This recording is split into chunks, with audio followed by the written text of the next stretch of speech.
আর বৃষ্টি আসছে তো, এসব কি নিয়ে বসছো তুমি? বৃষ্টি আসবেই বলেই তাড়াতাড়ি করে এই যে এই জায়গাটা সকালবেলা কুচিয়েছি, সার দেবো বলে রেখে দিয়েছি, জানি বিকেলবেলা দেবো সারটা আর সন্ধেবেলা মানে একটু জল দিয়ে দেবো। কিন্তু তার আগে দেখি যে আকাশে জল দিয়ে দেবে, মানে আমাকে আলাদা করে জল দিতে হবে না।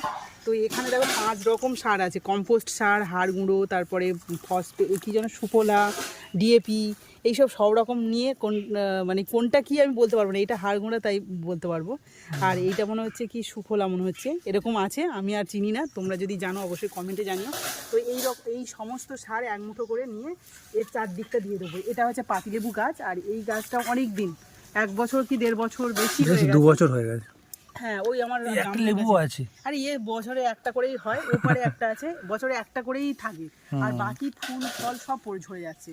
তাই আমি ওই নার্সারিতে বলেছিলাম, তো ওনারা বললো যে তুমি এরকম মাটিটা একদম শুকনো হয়ে গেলে এরকম সার দিয়ে তারপরে কিন্তু সব ডগাগুলো কেটে দেবে।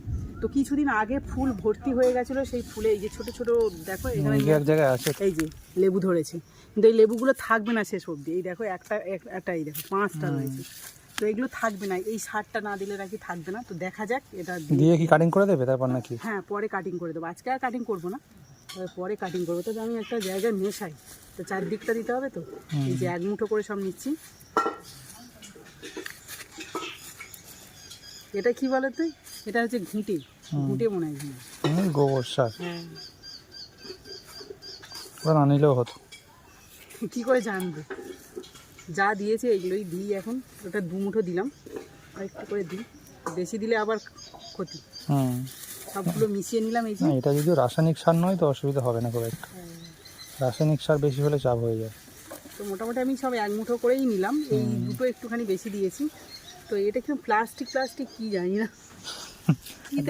প্লাস্টিকের মতো দেখতে। আকাশটা দেখাও কিরকম হয়েছে, এই তো পুরো অন্ধকার হয়ে আছে, চারদিক কালো হয়ে আছে। এই দিকটা একটু ফাঁকা আছে, কিন্তু চারিদিক সব দিক কালো হয়ে আছে, আর এই দিকটা সূর্য আর দেখা যাচ্ছে না। এই দিকটা কি পূর্ব না উত্তর দিকে মেঘ উঠলেই নাকি বৃষ্টি হয় শুনেছি। আমাদের একজন কাজ করতে এসেছিলো, তিনি বলেছিলেন, তাই আমার জানা আছে যে ওই দিকটা মেঘ হলেই বৃষ্টি আসবে। তো যাই হোক, এখন দিয়ে দিচ্ছি। এই যে এখন দুপুরবেলা প্রায় 2টো মতো বাজতে যায়, কারোরই খাওয়া দাওয়া হয়নি, তো চারদিকটা দিয়ে দিই না।